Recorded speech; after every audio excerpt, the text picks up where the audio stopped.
Thank you for supporting our journalism. This article is available exclusively for our subscribers, who help fund our work at the Chicago Tribune. The message Chicago Cubs manager David Ross gave while addressing the team Wednesday was between him and the players, Ross said Thursday morning before the season opener at Wrigley Field against the Pittsburgh Pirates. But after being informed Jason Heyward already gave the media the gist of the speech, Ross laughed and reluctantly spilled the beans. "I just think everybody is on a different mission," Ross said. "Everybody is out to prove something. There are guys in here that are young that are trying to prove they are established big leaguers.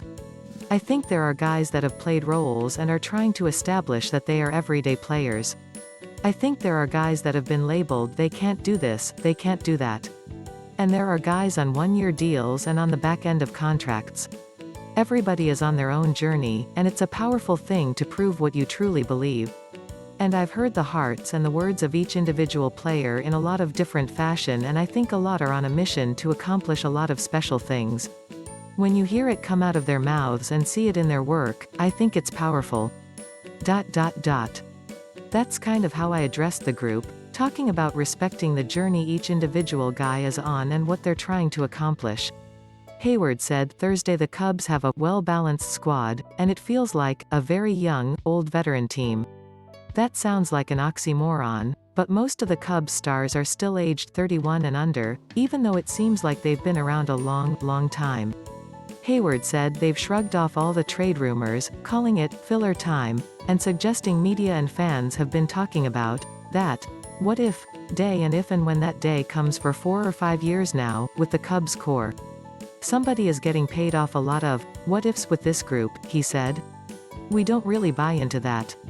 On behalf of the media, mea culpa.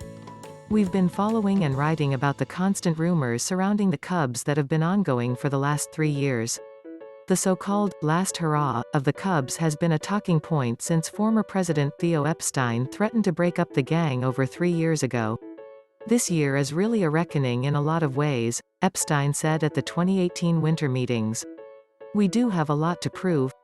It sounds funny coming off 95 wins, but I feel like we underperformed. And I think you're going to see a really highly motivated group of players out there. Whether we have a big offseason or a more nuanced offseason. You should judge us on how we play next year." Chicago Tribune Sports Newsletter weekdays, a daily sports newsletter delivered to your inbox for your morning commute. The Cubs missed the postseason in 2019, leading to the firing of manager Joe Maddon and the hiring of Ross.